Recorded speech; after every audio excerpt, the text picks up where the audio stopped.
এখন খাবো হচ্ছে আমরা পেঁপে মাখা। এই যে এটা কিন্তু তেঁতুলের বিচি দর্শক।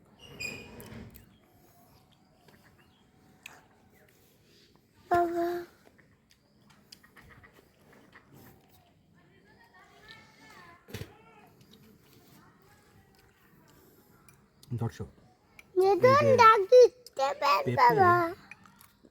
তেঁতুলের টক দিয়ে আরো মশলা দিয়ে এইভাবে মাখানো পেঁপে কখনো খেয়েছেন কিনা আপনারা? আমার কাছে মনে হচ্ছে এটা একটা অসাধারণ একটা মাখানো। আসলে অনেক জিনিস অনেকভাবে খাওয়া যায়, সেই আইডিয়াটা কিন্তু থাকতে হবে। আর কি কি আছে রবুল ভাইয়ের সঙ্গে? এর সঙ্গে মূলত তেঁতুল, জিরার গুঁড়া, জিরা, তারপরে একটু ঝাল, হালকা একটু মিষ্টি, কিছুটা ন্যাচারাল জিনিস দিয়েই খেতে পারি।